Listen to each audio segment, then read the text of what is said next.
నమస్కారం, నేను సింధు ఆరుట్ల, మీ angel card reader, coach and practitioner.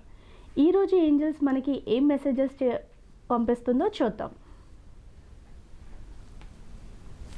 ఈరోజు వచ్చిన కార్డ్ వచ్చేసి ఫర్గివ్నెస్ అండ్ అండర్స్టాండింగ్.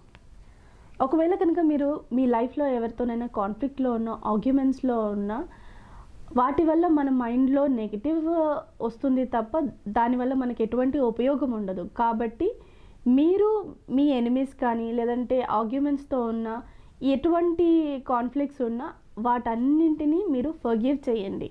ఫర్గివ్ చేయడం వల్ల మన నెగిటివిటీ అనేది క్లియర్ అవుతుంది.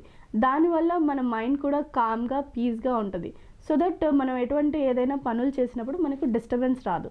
ప్లస్ అండర్స్టాండింగ్ వచ్చేసి ఎదుటివారు ఒకవేళ ఏదైనా తప్పు చేస్తే అది ఎందుకు అయ్యింది అనేది మనం అర్థం చేసుకోవడానికి ప్రయత్నించాలండి.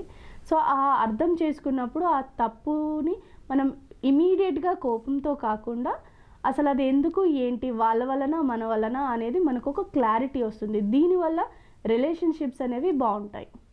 సో ఈరోజు మనకి ఇచ్చే మెసేజ్ ఫర్గివ్నెస్ అండ్ అండర్స్టాండింగ్ అండి. మీరు ఎవరినైనా ఫర్గివ్ చేయాలనుకున్నా ఫర్గివ్ చేయండి. ఎవరినైనా ఫర్గివ్నెస్ అడగాలనుకున్నా నిర్మోహమాటంగా అడిగి మన లైఫ్లో పాజిటివ్ని ఎంకరేజ్ చేసుకుందాం. Thank you.